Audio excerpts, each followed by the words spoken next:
Bonjour à toutes et à tous, bienvenue dans ce live astro où on va parler de la nouvelle année 2025. Déjà, très bonne année à vous toutes et à vous tous, je vous souhaite tout le meilleur pour cette nouvelle année, je souhaite que cette année vous apporte tout ce dont vous rêvez et que vous puissiez réaliser vos rêves en 2025, voilà, vos rêves et tout ce que vous avez envie de vivre. Alors, avant de rentrer dans cette année 2025, je voulais vous parler de l'année 2024 très rapidement. L'année 2024, je pense que beaucoup de personnes l'ont vécu comme un réel roller coaster. Que ce soit d'un point de vue collectif, et on va pas revenir dessus, ou d'un point de vue individuel, l'année 2024 a été une année, une vraie purge, une année effectivement assez compliquée à vivre, et du coup 2025 va apporter des énergies très différentes. Ça, je voulais quand même déjà vous rassurer. Donc déjà, ce roller coaster, on le laisse de côté. Et 2025, on va en parler sous 4 angles, d'un point de vue astrologique et numérologique. La première chose, c'est que c'est une année exceptionnelle d'un point de vue astro, puisque vous avez dû en entendre parler si vous suivez l'astrologie. 9 planètes sur 10 changent de signe, c'est du jamais vu. Dans notre génération, ça a dû se passer peut-être il y a des centaines d'années, mais c'est du jamais vu. 9 planètes sur 10 changent de signe en 2025, c'est exceptionnel. Et ça veut surtout dire des grands changements, des grands bouleversements pour cette nouvelle année. Également en numérologie, on est en année 9. Pareil, on va détailler. Donc une année du bilan, du nettoyage, du tri, donc qui va très très bien d'un point de vue énergétique avec cette année astrologique. Donc intéressant ce combo. Ensuite, on va parler des nœuds lunaires. Les nœuds lunaires, c'est un petit peu l'axe de notre destinée d'un point de vue individuel et collectif. C'est pareil, ces axes changent de signe. Et enfin, on va également parler des planètes rétrogrades. Vous avez sûrement entendu parler de Mercure rétrograde. Ça devient très mainstream. Donc, il y a également d'autres planètes qui rétrogradent. Et le début d'année est marqué par ces rétrogradations. Voilà un petit peu le sommaire de ce qu'on va se dire pendant ce live. Alors, tout d'abord, 9 planètes sur 10 changent de signe. Effectivement, c'est exceptionnel. On est habitué en astrologie à ce que les planètes rapides changent de signe plusieurs fois par an. Les planètes rapides, ça va être déjà la Lune et le Soleil, qui sont la Lune, un satellite, le Soleil, donc du coup une étoile, mais qu'on va considérer en astrologie comme une planète. On a également Mars, Vénus et Mercure qui vont impacter notre personnalité, personnellement, profondément, et donc ces 5 planètes, du coup, on les considère comme des planètes personnelles. Elles changent de signe souvent dans l'année, et donc du coup, c'est intéressant à étudier sur une carte personnelle, mais là, pour l'analyse collective, on va pas trop en parler. Par contre, ce qui est assez exceptionnel d'un point de vue collectif, c'est qu'on a les planètes dites lentes, donc les planètes qui vont être transpersonnelles cette fois-ci, donc qui vont impacter le collectif parce qu'elles bougent très lentement, elles font leur révolution solaire en parfois même 240 ans, 248 ans pour Pluton, en plus d'une centaine d'années également pour Neptune, en 88 ans 84 ans pardon, pour Uranus, etc. Donc vous voyez des planètes plutôt lentes qui vont impacter des générations entières d'un point de vue énergétique. Et là, toutes ces planètes, elles changent de signe la même année en 2025. Donc on va rentrer dans le sujet. Déjà, on va avoir, pour ces planètes dites lentes, on va avoir Neptune qui rentre en bélier le 30 mars. Le 30 mars, elle va rester jusqu'au 22 octobre dans ce signe. Après, elle va rétrograder, mais Neptune, elle change de signe tous les 14 ans. Donc, on va s'habituer lentement mais sûrement à cette nouvelle énergie de Neptune en bélier, et elle va sûrement nous apporter des très belles choses d'un point de vue collectif.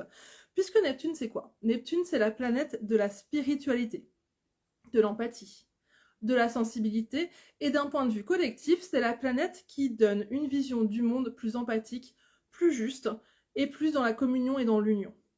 Donc vous voyez déjà cette énergie du coup de spiritualité, d'amour de l'autre, de plus grande compassion, c'est aussi l'inconscient collectif Neptune. Ça va se conjuguer avec l'énergie du bélier. Et l'énergie du bélier, c'est quoi? Ça va être, déjà c'est un signe d'action, un signe de feu, hein, et pas des moindres. Donc du coup, ça va être déjà bien sûr cette énergie vitale, ça va être ce courage, cette combativité, ce côté pionnier et instinctif. Et quand on conjugue les deux, ça nous donne un changement d'énergie par rapport au poisson, c'est Neptune en poisson précédemment, qui était à domicile, hein, parce que le poisson, c'est donc le signe associé à Neptune. Mais là, on va être dans un changement d'ambiance, puisque cette spiritualité, cette plus grande vision du collectif, cette plus grande compassion collective, elle va être active. Elle va pas être dans les pensées comme avec Poisson. Ça, je vous en parle, je fais une petite digression pour vous montrer la différence. C'est que quand on est dans le Poisson, on est un peu dans les idéaux.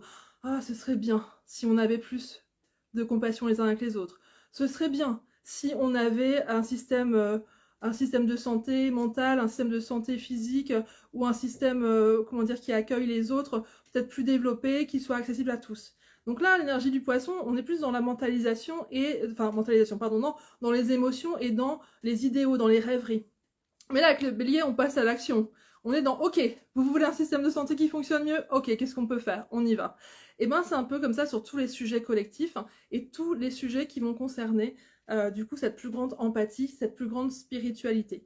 Donc le Bélier, très concrètement, on peut voir avec cette Neptune en Bélier apparaître des nouveaux projets collectifs qui soient tournés vers un meilleur fonctionnement global, vers plus d'humanité, vers plus d'amour les uns avec les autres, pour aider les autres à aller mieux, parce que c'est aussi ça, Neptune, c'est aider les autres. Donc du coup, on va peut-être avoir ce genre de choses qui vont apparaître en 2025, ces impulsions pour aller vers du coup des projets collectifs qui servent les autres. On va également, d'un point de vue individuel, être impacté par ça.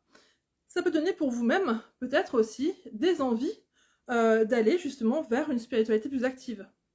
Peut-être prendre des cours, aller vous inscrire à des classes, des masterclass, ou même vous-même vous mettre dans votre quotidien à être plus actif dans la spiritualité, dessiner, peindre, écrire de la poésie, voilà, tout ce qui va vous permettre, vous, d'avoir une action concrète qui matérialise, qui manifeste votre spiritualité.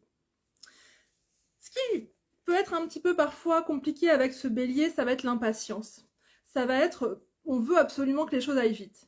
Du coup, Neptune, c'est plutôt une planète qui est tournée vers les rêveries, comme on le disait, vers l'idéalisation. Et donc, du coup, il va peut-être falloir faire attention à ne pas vouloir aller trop vite dans la mise en œuvre de ces idéaux.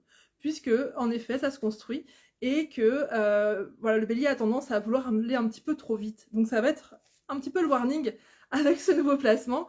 C'est-à-dire faire attention à bien challenger ce qu'on a envie de mettre en place et se poser la question de est-ce que c'est un rêve profond pour moi ou est-ce que je suis un petit peu dans l'impulsion du Bélier?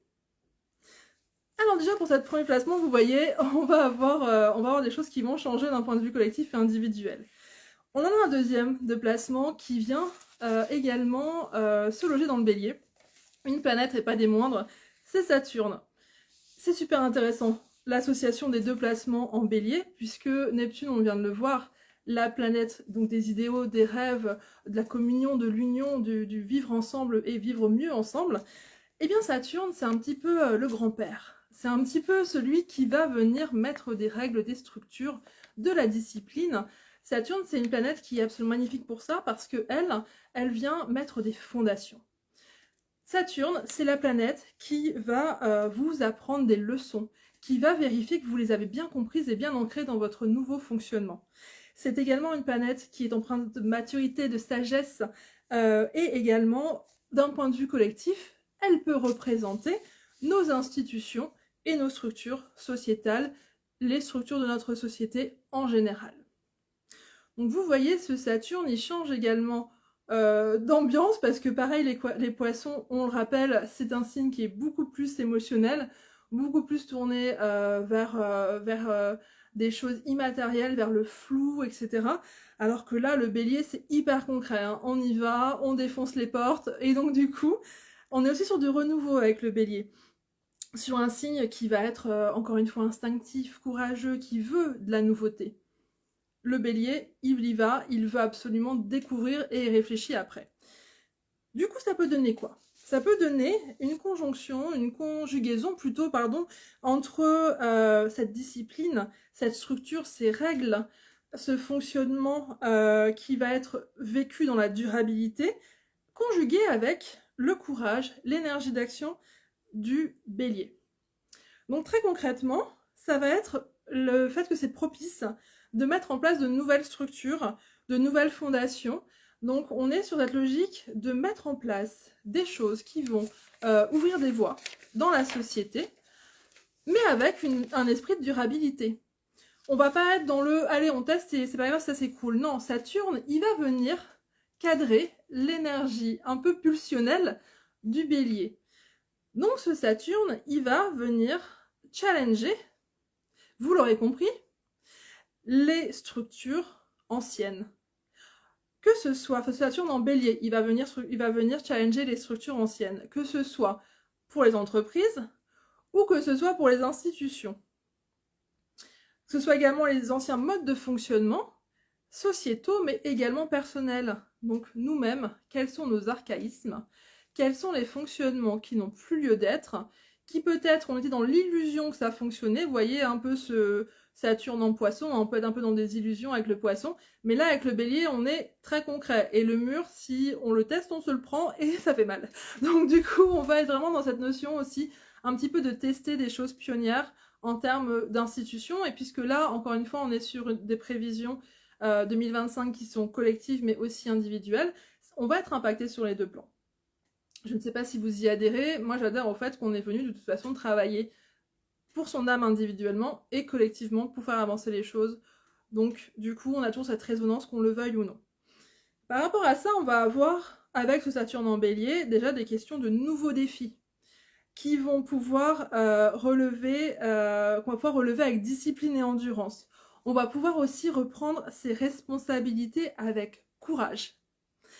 On va également avoir des nouvelles fondations qu'on va pouvoir poser, que ce soit encore une fois collectivement ou que ce soit individuellement, des nouvelles fondations qu'on va penser durables et solides et qu'on va faire encore une fois avec courage et détermination.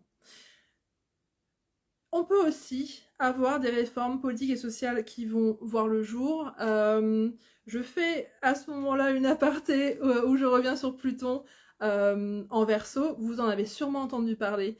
Pluton est rentré dans le Verseau en 2024, le 19 novembre. Le 19 novembre 2024, Pluton rentre dans le Verseau.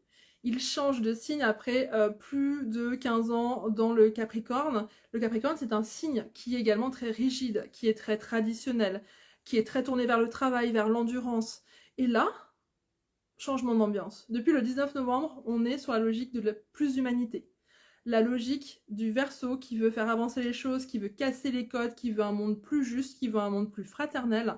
Donc vous voyez, 9 planètes sur 10 changent de signe en 2025, mais la 10e Pluton, elle a déjà changé de signe le 19 novembre. Donc on est sur un 10 sur 10. Donc si vous changez, si vous sentez des changements déjà en vous, si vous sentez que vous êtes challengé sur la notion de qu'est-ce qui doit changer en moi pour que ça fonctionne mieux, qu'est-ce qui doit changer dans la société pour qu'on fonctionne mieux, ben vous voyez, on est tellement dans ces énergies actuellement. Donc vous êtes complètement en ligne, ce n'est pas vous, vous n'êtes pas fou, vous n'êtes pas folle, c'est les énergies du moment qui sont vraiment tournées vers le changement. Du coup, vous voyez, on est vraiment sur cette notion de réforme sociale, c'est pour ça que je reparle de Pluton dans le Verseau, et ça permet de faire la transition vers Jupiter en Cancer. Jupiter, c'est une planète qui n'est pas considérée comme une planète rapide, mais qui va quand même changer de signe tous les ans. Donc Jupiter, il va rentrer en Cancer en juin, le 9 juin. Pareil, changement d'ambiance. Jupiter, pour l'instant, est dans les Gémeaux. Hein, il y sera jusqu'au 9 juin. Et donc, du coup, on est sur des notions avec Jupiter de chance, de réussite, d'optimisme. En fait, Jupiter, c'est un petit peu voilà, celui qui réussit un peu tout, qui fait un effet loupe sur tout ce qui touche. C'est l'optimisme, la croissance, aussi le développement personnel, hein, si on peut prendre le sens de croissance dans ce sens-là, mais c'est aussi la croissance dans le sens faire croître des choses, faire fructifier. Ça va également être le potentiel d'expansion d'un point de vue collectif. Le cancer, on est vraiment sur des notions d'émotion. C'est un signe d'eau, hein, c'est un signe qui est plutôt introverti, intériorisé. On est sur le monde intérieur, la sensibilité, la protection, prendre soin des autres. Également le foyer, la famille, le cocon, vous voyez tout ce qui va être intériorisé. Et on peut être aussi sur des notions de passé, voilà, de racines, nos racines profondes. Donc, qu'est-ce que ça peut donner un tel placement en 2025? Ça peut donner déjà des moments de plus grande empathie, les uns envers les autres, par rapport à ses proches. Peut-être qu'à partir de juin, et puis en plus avec une année aussi dynamique que ça, la compassion et l'empathie, il va nous en falloir. Donc ça, on en parlera après. Mais n'hésitez pas aussi à prendre soin de vous, à prendre soin de vos proches. C'est normal, les changements, c'est jamais facile. Il faut être doux avec soi-même dans ce moment-là. Tout en étant courageux et embrasser ces changements. Donc voilà, cette comment dire, ces deux choses vont très bien ensemble, avoir du courage et prendre soin de soi à chaque étape. Je reviens sur Jupiter en Cancer. Donc à partir du 9 juin, pardon, on a ce Jupiter qui rentre en Cancer, et donc du coup ça peut donner quoi un tel placement? Bah déjà, je le redis, le fait d'avoir plus d'empathie les uns envers les autres, avoir un sentiment d'appartenance qui va peut-être plus fort, peut-être qu'on va se rappeler nos appartenances là où peut-être qu'avant on se sentait avec le Gémeaux plus dispersé. Jupiter en Gémeaux, on va un petit peu papillonner partout, on va au cocktail, on va un peu parler avec tout le monde, mais effectivement, est-ce qu'on appartient vraiment? Est-ce qu'on n'est pas dans des relations plus légères? Est-ce qu'on n'est pas dans plus du fricotage, je crois que ça se dit comme ça? Alors que là, effectivement, un Jupiter en Cancer, on va revenir vers notre intériorité. Donc ça veut dire aussi, Jupiter, on en a parlé, c'est la croissance personnelle, l'expansion. Donc là, on va revenir aux racines, que ce soit intérieurement comme extérieurement. Donc peut-être qu'on va être plus appelé vers le fait d'avoir plus de contact avec la famille, avec les proches. Peut-être qu'on va avoir envie de un peu explorer le transgénérationnel. Hein. C'est complètement aussi une vibe de ce placement. Et ça peut être aussi le fait du coup, de nourrir de la sécurité affective. Peut-être qu'on va avoir plus envie d'avoir de relations profondes qu'avant. On va peut-être aussi avoir envie de développer la protection des autres, de se mettre aussi dans une logique de protection, hein. Peut-être plus se protéger affectivement, peut-être qu'il y a des relations qu'on va lâcher parce qu'elles ne nous nourrissent pas d'un point de vue justement, elles ne nous sécurisent pas. Donc on est peut-être là-dedans avec ce type de placement, et puis également le fait de s'autoriser à prendre plus de place pour soi et dans le collectif. Hein. Le Cancer, on n'est pas dans le lion. Hein. Le lion, alors j'adore les lions, étant moi-même lion. Et comment dire, c'est vrai qu'on le lion, on a vraiment cette notion de on prend de la place et parfois on en prend trop, donc on a une chose c'est question de place. Le Cancer, il n'est pas là-dedans, le Cancer, il n'est pas dans le fait de prendre trop de place ou pas assez. Mais du coup, ça veut dire peut-être que là, il y a quand même ce Jupiter en Cancer, donc peut-être que la notion de place aussi, elle va se poser pour le Cancer et pour nous tous, avec ce placement et cette question de, ok, quelle place je prends dans le collectif, quelle place je prends avec mes proches, dans ma famille. Cette question-là peut se poser. Il y a également, d'un point de vue collectif, des notions de développement des actions écologiques. Alors, c'est clairement dans l'air du temps, 2024 a été l'année la plus chaude, jamais répertoriée, des problèmes climatiques assez importants, donc du coup là vous voyez en 2025, très certainement il y aura beaucoup de consciences qui vont émerger, surtout avec toutes ces planètes dont on vient de parler, qui vont favoriser justement la plus forte empathie pour les autres, et pour aussi le mieux vivre ensemble. Donc là on va être sur des notions aussi d'action écologique, qui vont se présenter, donc on en reparlera à la fin de l'année. Ça se passe intéressant qu'on se fasse un petit point fin d'année de comment vous avez vécu ces placements vous à la fin de l'année. N'hésitez pas à me dire aussi en commentaire comment vous envisagez 2025 ou comment ça a commencé pour vous, ça m'intéresse.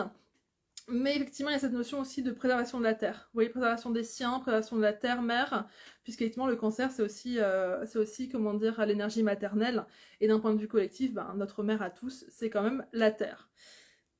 Par rapport à cette période, il faudra faire attention à ne pas être trop nostalgique, pas trop se tourner vers le passé, ou pas trop justement peut-être s'intérioriser et être un peu trop recroquevillé sur soi-même. Donc ce sera important d'être dans ces questions aussi de protection affective, de sécurité affective et de moments de grande empathie, mais de rester en relation avec les autres. On passe à Uranus en Gémeaux, puisque, encore une fois, donc on en l'a dit, hein, il y a encore cette planète qui va changer de signe en 2025. Uranus, c'est la planète des changements parfois radicaux. Alors pas dans le sens anxiogène du terme, mais parfois Uranus, c'est les changements, on change totalement de vibe. Donc Uranus, c'est les changements radicaux, la créativité, l'originalité, la capacité à innover, et également les changements collectifs. Donc là, Uranus, il va passer en Gémeaux. Donc le Gémeaux, c'est un signe qui est lié à la communication, aux échanges, à la pensée, à la parole, au mode de communication aussi. Aussi bien à la communication, donc la façon dont on exprime, mais aussi au mode très technologique de communication, à l'apprentissage, et c'est aussi un signe qui est très rapide. Donc maintenant, depuis le début de ce live, vous avez compris comment ça marche, comment est-ce qu'on associe les deux. Déjà, les changements radicaux vont surtout intervenir dans notre manière de voir les choses, dans notre façon de penser, la façon de conceptualiser les choses, et également dans notre façon de communiquer. Donc déjà ça, il va y avoir du changement.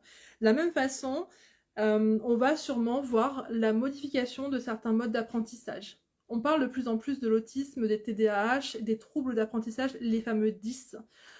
Du coup, tout ça, pendant des années, ça a été dit, conscientisé, et pour autant, rien n'a été fait. Je pense que 2025, on en parlera en fin d'année, mais à mon avis, on va commencer avec tous ces placements à entendre, et surtout, vous avez bien compris qu'avec un Neptune en Bélier, avec un Saturne en Bélier, ça va changer. Il y a l'énergie d'action. Donc du coup, on en parlera en fin 2025, mais j'espère qu'effectivement, ces modes d'apprentissage vont changer, vont intégrer des façons de faire pour des populations d'enfants, ou de jeunes adultes ou d'adultes, qui sont effectivement dans d'autres façons, d'autres besoins d'apprentissage. Donc les modes d'apprentissage, également l'essor de l'IA. Alors là, c'est incontournable maintenant, l'IA, mais encore une fois, avec de tels placements, ça va très sûrement exploser. Du coup, on a également les changements des mentalités collectives, parce qu'encore une fois, on est sur du collectif.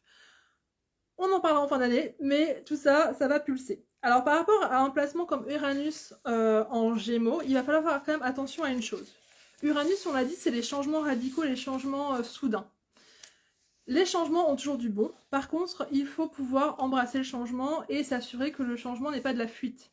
Du coup, par rapport à ça, ça va être important cette année de bien valider en vous-même, est-ce que là, je suis dans cette envie de changement et j'ai envie d'entreprendre le changement soudain, radicalement, parce que je suis dans la fuite de quelque chose, ou je suis vraiment dans une envie profonde de changer, de vivre mes rêves, de vivre des choses que j'ai envie de vivre depuis des années, mais là, j'ai décidé que c'était le moment.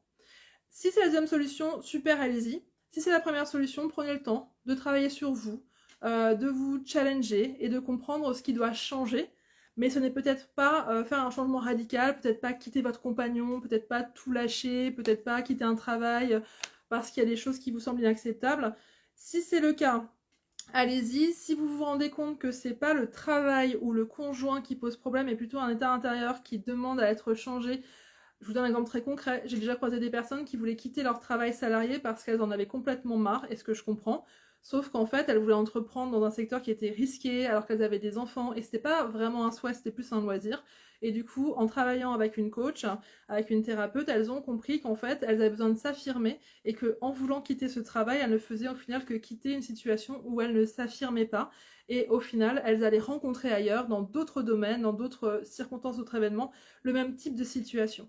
Donc là, elles aimaient quand même le contexte, elles aimaient leur mission qui était dans le travail, notamment une personne qui travaillait avec des enfants, qui les aidait, assistante de vie scolaire. Donc effectivement, cette notion de continuer à être dans l'aide à l'autre, mais avec, comment dire, un autre fonctionnement qui fait qu'on s'épanouit en restant dans le contexte. Donc voilà, je pose ça là. Donc c'est important avec ce type de placement de faire vraiment attention à qu'est-ce que j'ai envie de changer. Et est-ce que ces changements radicaux sont bons pour moi, ou est-ce que je vais me retrouver au final dans un changement qui va être de la déstabilisation et de l'instabilité, parce que le Gémeaux c'est ça. Le Gémeaux c'est l'instabilité, c'est on n'est pas dans la réflexion posée et du coup on peut faire n'importe quoi. Donc attention à ça, mais en tout cas sachez que ce Uranus en Gémeaux, c'est beaucoup de belles possibilités de changer les modes de communication, de changer les modes d'apprentissage, de changer aussi ses modes de pensée dans un contexte qui est très tourné vers, de toute façon, le changement en 2025. Alors, Dina nous dit, on pourrait vouloir tout changer sur un coup de tête, même déménager, tout à fait. C'est ça, c'est un très bon exemple aussi. Voilà, c'est important de se poser la question de est-ce que ces changements, je les veux depuis longtemps, ou je les veux et je sais qu'ils vibrent avec mon essence, ils vibrent pour moi, ou est-ce que je suis dans la fuite? Voilà, et encore une fois, si vous avez besoin, n'hésitez pas à vous faire aider d'un thérapeute ou d'une thérapeute. Mais en tout cas, comment dire, l'important, c'est de se poser cette question avec ce type de placement d'Uranus. Hein. Uranus en Gémeaux, c'est ça. Derrière, c'est un très beau placement pour enclencher des changements et pour pouvoir en changer des changements de mentalité qui sont très importants avec Saturne en Bélier et avec Neptune en Bélier qui vont de toute façon être vers du renouveau. Comme on l'a dit, Neptune et Saturne en Bélier, là on casse les codes. Hein. On est sur des nouvelles façons de fonctionner, d'un point de vue sociétal, sur des nouvelles fondations, et on est aussi sur des nouvelles façons de vivre ensemble. Je voulais également vous parler du début d'année, qui va être plutôt tranquille, parce que là, on parle beaucoup d'énergie de feu, beaucoup d'énergie de changement, mais vous allez sûrement me dire, Alors, elle est gentille, l'astrologue, mais là, pour l'instant, j'ai juste envie de prendre un café sous mon plaid. Et ben, en fait, vous êtes tout à fait dans les vibes du moment, parce que on est sur des rétrogradations en début d'année qui font que, pour l'instant, on n'est pas très sollicité par ces énergies de renouveau. Hein.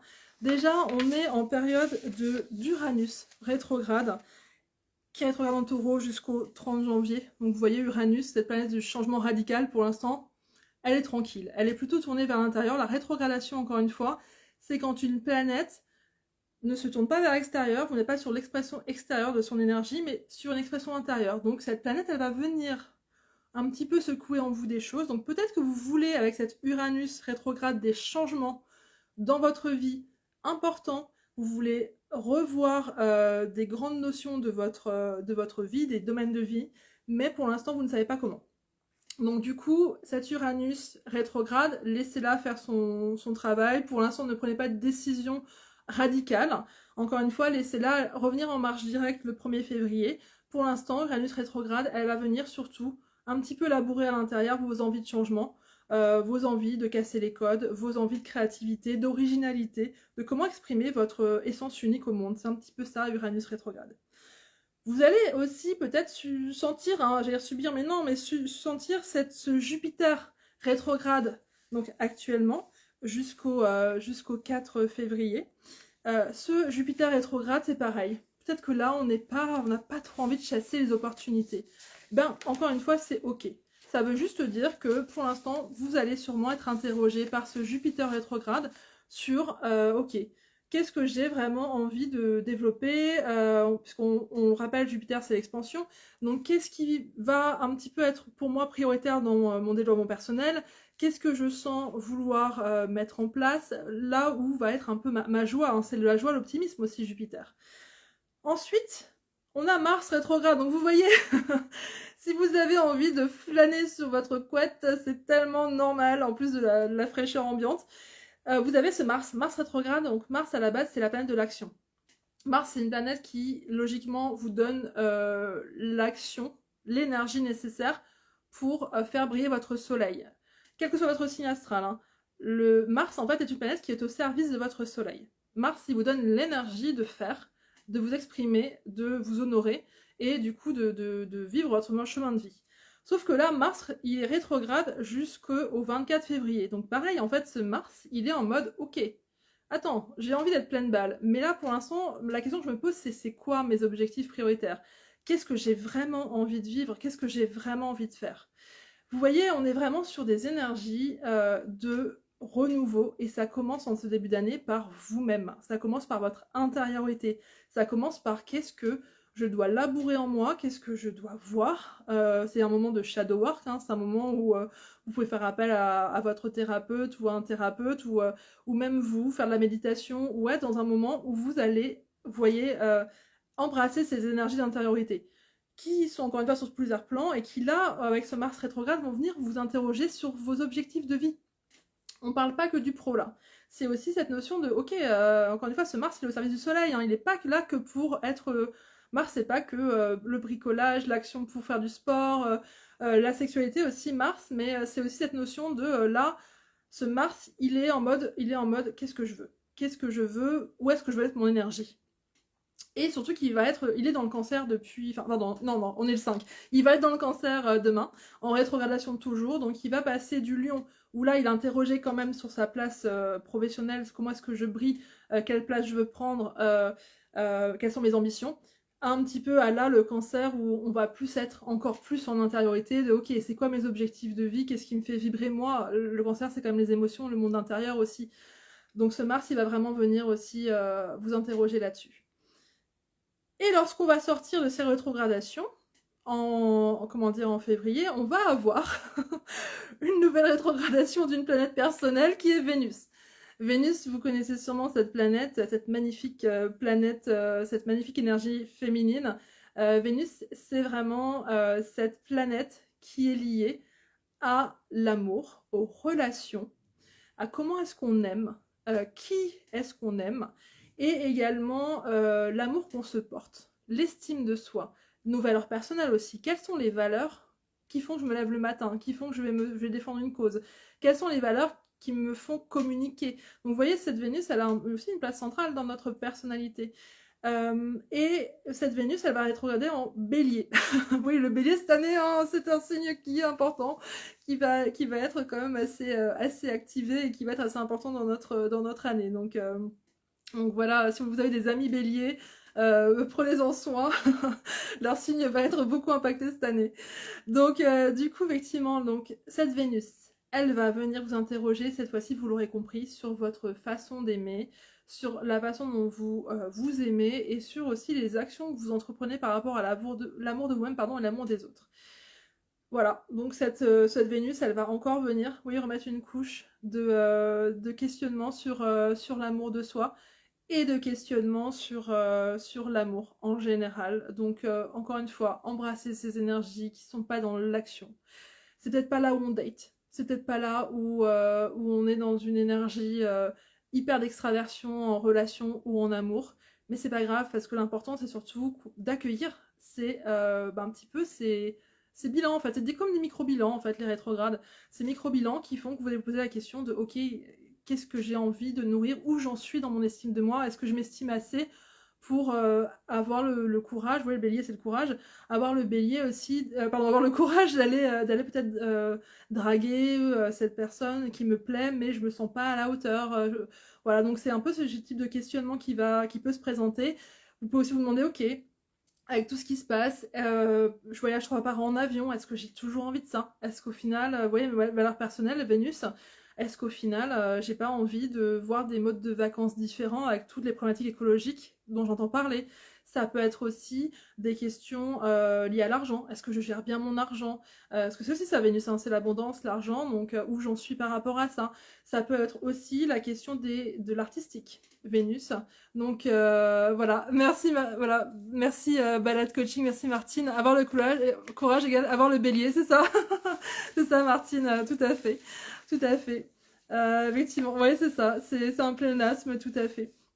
Et donc du coup, voilà, donc toute cette notion en tout cas d'amour de soi, qui est très importante. D'ailleurs, Balade Coaching, si vous la connaissez, qui est experte en relations. Donc si votre Vénus vous travaille, n'hésitez pas à faire appel à elle. Elle pourra vous aider pour y voir plus clair sur les questions relationnelles. Voilà, Balade Coaching qui est ici dans les commentaires. Donc du coup, oui, voilà, cette notion d'amour, c'est super, ça va être super important pour vous en tout cas. Ce questionnement, il va vraiment être là en tout cas pour vous en février. Au niveau de la Saint-Valentin en plus, pardon, au niveau de mars, pardon, en moment de mars. Donc du 2 mars au 13 avril, vous allez avoir ce challenge un petit peu intérieur qui va être là avec ce Vénus rétrograde. Et après, parce que c'est pas fini, on enchaîne sur Mercure rétrograde, que vous connaissez maintenant, parce que c'est devenu très mainstream. Donc Mercure rétrograde comment dire, va venir interroger sur notre mode de pensée, sur nos modes de communication, voilà, venir un petit peu faire cet effet encore une fois bilan sur les relations qu'on doit arrêter, parce que c'est aussi ça, c'est l'échange, donc forcément ça inclut l'autre, Mercure rétrograde. Donc cette notion-là aussi qui va être super importante avec ce Mercure rétrograde, de encore une fois travailler sur son intériorité, sur sa parole, sur sa communication, sur tout ça. On aura fini en avril avec les rétrogrades. Voilà, on aura fini avec ce Mercure rétrograde le 7 avril. Devinez où est-ce qu'il rétrograde Mercure en bélier. Et puis effectivement, il finira en poisson, comme plusieurs planètes qui rétrogradent en ce moment, enfin qui à ce moment-là. Et donc du coup, lorsqu'on aura fini toutes ces rétrogradations, on arrivera à ce qu'on s'est dit, c'est-à-dire ces entrées, à partir du 30 mars, ces entrées des planètes lentes dans des signes différents. Donc cette année, comme on l'a vu, on va voir, je répète, mais pour faire un petit point de mi-parcours sur ce live, mais déjà, effectivement, on aura toutes ces rétrogradations, vous avez vu, qui s'enchaînent, qui viennent vraiment nous labourer de l'intérieur, qui viennent nous questionner. Donc, comme je disais, n'hésitez pas à embrasser ces énergies, n'hésitez pas à vous faire aider si besoin, n'hésitez pas à en parler autour de vous, soyez doux avec vous-même. Mais ces énergies, elles sont là. Déjà, Pluton dans le Verseau depuis le 19 novembre. Comment dire, toutes ces rétrogradations, elles sont vraiment là pour vous labourer. L'humanité doit changer, on doit changer. Je pense que 2024 a été un roller coaster, mais pas pour rien. 2024, en numérologie, c'était l'année 8, l'année où on récolte ce qu'on a semé. Du coup, on a tous eu individuellement et collectivement des choses qui sont présentées à nous et quelque part, ça nous a fait un effet miroir sur ce qui fonctionne et ce qui fonctionne pas. Et là, du coup, j'enclenche la transition avec ce dont je voulais vous parler aussi, qui était la numérologie de cette année. Et après, on parlera des nœuds lunaires, mais qui fait un peu écho à ça. Donc la numérologie, effectivement, de l'année 2025, c'est le 9. Le 9, c'est l'année du bilan. Donc c'est une année qui est tournée vers le fait de regarder ce qui a fonctionné et ce qui ne fonctionne pas. C'est une année qui peut être un petit peu désagréable comme très positive. Ça va dépendre de votre façon à vous d'accueillir tout ça. Ne vous inquiétez pas, ça se travaille, il n'y a pas de fatalité. Si c'est compliqué pour vous d'écouter vos émotions, encore une fois, il y a plein de techniques qui peuvent vous aider à ça, que ce soit des coachs, des thérapeutes, que ce soit le yoga, la méditation, que ce soit en parler avec des proches, même si bien sûr des proches ne remplacent pas des thérapeutes, mais tout ça pour dire que du coup, voilà, c'est une année où de toute façon ça va remuer, mais pour le meilleur. Encore une fois, on l'a tous vécu des moments où on fait le bilan, on fait du tri chez soi. Ah, là, je reprends la casquette Feng Shui, quand on fait du tri chez soi, sur le moment c'est le chaos, on en a marre, mais lorsqu'on a fini de le faire, on est super content et ça allège l'énergie. C'est exactement la même chose dans votre vie. Donc ça, du coup, cette année 9, elle a commencé le 1er janvier, elle se finira le 31 décembre, et du coup, pendant cette année, vous allez être appelé à regarder ce qui vous a rendu heureux, et regarder ce qui ne vous a pas rendu heureux en face. Ça peut être douloureux, hein, parce que ça peut être une relation, ça peut être des relations, ça peut être un compagnon, ça peut être ou une compagne, ça peut être des amis, ça peut être la relation avec la famille, ça peut être une relation particulière qui est dysfonctionnelle, ça peut être un travail où là on n'en peut plus. Ça peut être tellement de choses. Ça peut être une maison, un appartement où on n'a plus envie de vivre. Ça peut être une région qu'on veut quitter. Ça peut être, voilà. Vous aurez chacun vos exemples, j'imagine. N'hésitez pas à les mettre en commentaire ou gardez-les pour vous si vous préférez. Mais en tout cas, n'hésitez pas à vous poser cette question. Cette année, ça va être crucial de vous poser la question de qu'est-ce que moi, j'ai envie de quitter, de laisser, quelle valise je veux balancer et qu'est-ce que je garde dans ma besace qui va m'amener vers un super épanouissement pour reprendre un cycle de 9 années en 2026 qui commencera par une énergie 1, puisqu'on sera en année 1 en 2026 et là du coup on sera sur cette notion de ok, on enclenche un nouveau cycle de 9 années. Voilà, donc Martine de Balade Coaching dit changer de ville. Bon, on te le souhaite, Martine. On te souhaite un déménagement, un changement de ville. Donc effectivement, donc voilà, cette notion vraiment de l'année 9, elle est là pour vous aider à faire le tri. Vraiment, l'année 9, c'est votre allié du bilan, c'est votre allié qui vous permet de faire le tri entre ce qui va et ce qui ne va pas. Et ça va très bien, vous voyez ce combo entre l'année 9 et tout ce qui se passe astrologiquement. Là, cette année, elle va peut-être être intense, on va pas se mentir. Vu ce qu'on vient de se dire, je vais pas vous dire non, ça va être tranquille. Elle peut secouer, mais c'est pour le meilleur. Donc du coup, je voudrais encore vous parler des nœuds lunaires, et après on va clôturer cet échange ensemble, et n'hésitez pas si vous avez des questions, je vous répondrai pendant le live ou même après, n'hésitez pas. Du coup, et on a les nœuds lunaires. Les nœuds lunaires, c'est un petit peu notre axe de la destinée, ça en fait partie. Les nœuds lunaires, c'est un point calculé, c'est pas une planète, c'est un point qui est calculé et qui permet de déterminer justement, c'est lié au mouvement de la Lune, qui permet de déterminer un petit peu vers quoi on doit aller pour notre expansion et ce qu'on doit quitter. Alors il y a plusieurs versions. Moi j'aime bien la notion d'équilibre, donc se dire pas quitter absolument ce qu'on appelle le nœud sud, qui est le lieu de nos habitudes. Pour les personnes qui aiment tout ce qui est karmique, les vies antérieures, ça peut être ça, mais en tout cas ça peut considérer notre passé, nos habitudes, un petit peu ce sur quoi on s'est fondé, ce qui a forgé notre comportement, mais qu'on doit laisser partir pour partie, en tout cas ce qui ne fonctionne pas, vous voyez, donc encore une fois cette année 9, et effectivement ce qu'on doit voilà, un petit peu laisser de côté et garder le bon. On ne jette pas tout, hein, on jette pas tout du passé, on ne fait pas un reset. Par contre, on va garder dans ces nœuds lunaires ce qui a fonctionné. Dans ce nœud sud, on va regarder ce qui a fonctionné. Et dans le nœud nord, on va aller vers l'expansion. Donc là, le nœud nord, on sort de sa zone de confort. Le nœud nord, c'est pas évident pour nous. C'est-à-dire qu'on n'a jamais vraiment testé. Mais c'est là où notre expansion va être. D'un point de vue collectif, on était avant sur l'axe bélier-balance. Je pense que globalement, on aura tous beaucoup bossé pendant 1 an et demi cette relation entre soi et les autres. Là, on va arriver sur un autre axe. Le 11 janvier, on passe à un axe vierge-poisson.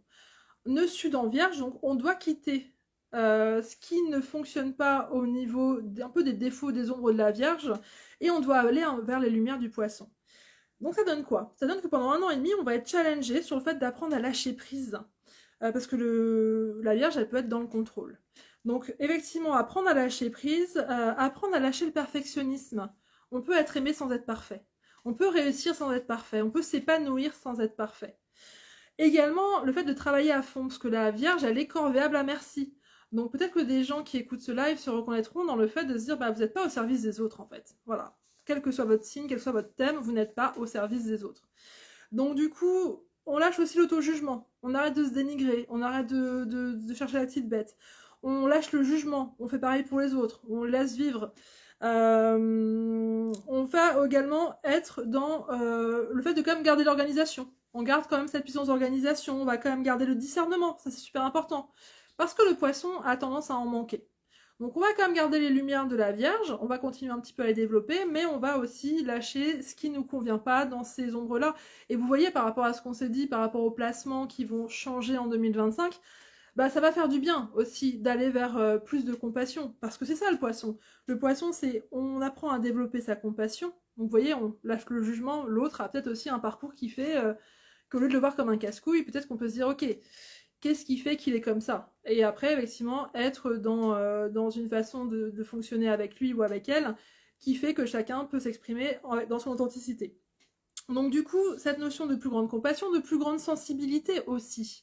Le dévouement, c'est-à-dire plus de solidarité entre les personnes, c'est-à-dire aussi plus d'échanges, puisque le poisson, c'est quand même un signe qui est tourné vers l'union, vers la communion, un signe qui est très conscient du fait qu'on est tous un.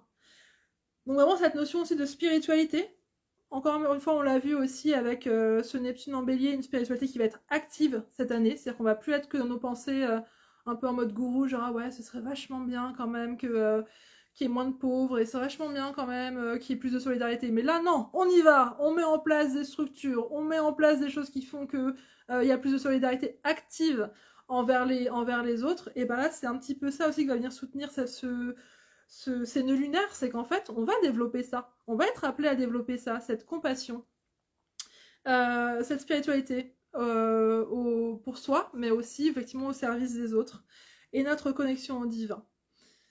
Du coup, pour conclure cette vidéo, déjà je voulais vous remercier d'être resté jusqu'au bout, ça m'a fait très plaisir de vous voir connecter, et ça m'a fait plaisir d'échanger avec vous sur ce qui me passionne depuis 12 ans, et surtout ce que je trouve très intéressant cette année, c'est tous ces placements. J'espère que cette vidéo vous aura aidé et vous permettra aussi de naviguer cette année sans l'angoisse que peut susciter le fait de dire « Oh là là, 10 planètes changent de signe !»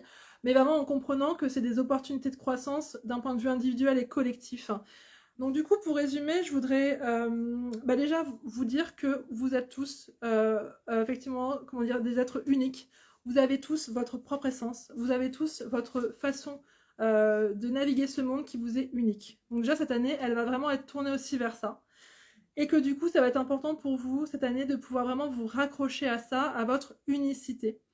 Et par rapport à ça, quand on vit nos vies basées sur nos peurs, quand on vit nos vies basées sur nos fonctionnements ancestraux, sur nos stratégies adaptatives, on n'est pas dans notre vérité absolue, on n'est pas dans notre cœur, on n'est pas dans notre essence.